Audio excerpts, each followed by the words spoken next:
In our next two examples, I'm going to discuss various issues with regard to pass by value and pass by reference as you pass arrays into methods and individual array elements into methods as well. So we'll start with an example that demonstrates passing an entire array to a method and also passing an individual array element to a method to demonstrate the capabilities that you have with simple pass by value. Now, at line 10, in our static main method, we've declared an integer array called array that's pre-initialized with the values from 1 through 5.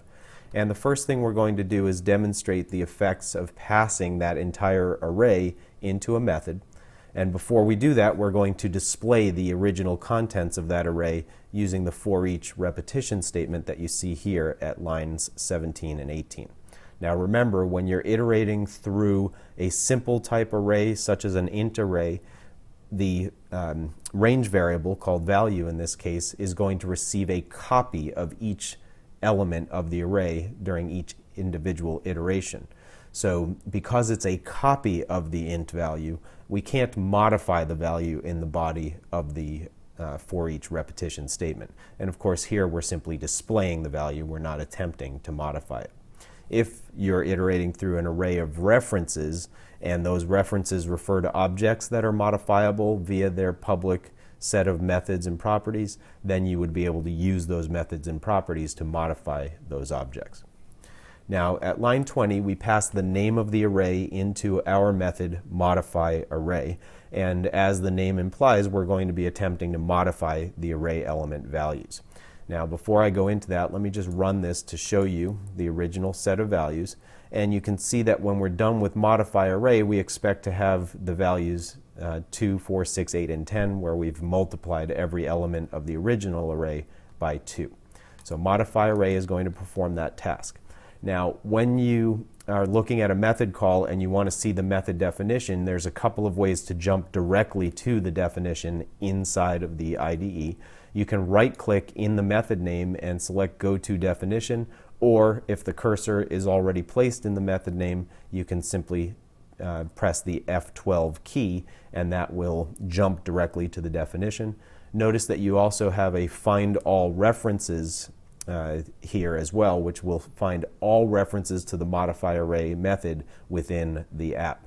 And that's very handy in a larger app where you're trying to see all the different places where a particular method gets called. So let me go to the definition of modify array, and you can see here that modify array receives as its parameter an array of integers, which we're calling array 2. This is going to receive a copy of the reference to the integer array that was created back at line 10. Now, because it's receiving a copy of the reference, it knows where the original array is in memory and can therefore touch the individual elements of that array and modify them. So we're using a counter-controlled loop here in lines 39 and 40, and the reason we're doing that is, again, with a for each repetition statement and a simple type array, you cannot modify the individual elements. So if you want to be able to do that, you need to use a counter-controlled loop in C# for that purpose. So we walk our way through whatever the length of the array, array 2 is, and for every element of whatever that array is, we're going to multiply the element's value by 2 and store the result back in the array element. And when we return back to main and then display the values of the modified array, again using a for each statement because we just need to access the values, not modify them, we can clearly see that the array elements were modified. So when you pass an entire array to a method, you're really passing a reference to that array object in memory and giving the method the ability to touch that array and modify the array's elements. Now separately, when you're dealing with individual array elements, then the normal pass by value semantics apply, and in fact they still apply even when you're passing the entire array. You're passing the reference to the array by value. When you're passing an individual array element, if it's a value type, you're getting a copy of that value. If it's a reference type, you're getting a copy of that reference. So it's always going to be passed by value by default, but the effects that you can apply to a given variable depend on its type. If it's a simple type that's passed by value and you modify the value, it has no effect on the original in memory. If it's a reference type that you pass by value, you get a copy of the reference, but that reference is aimed at the original object in memory, and if that object's modifiable, you can use the copy of the reference to modify the object as well.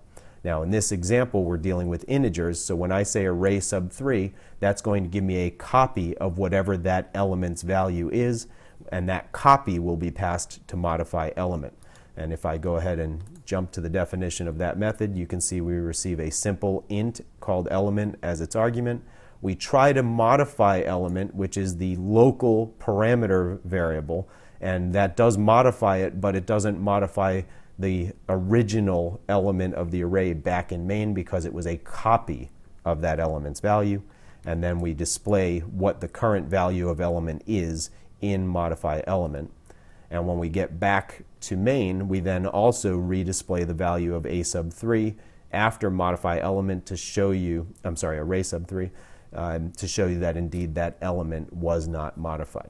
So if we go ahead and take a look at our output, we see that before we pass the array sub 3 value to modify element, it was 8.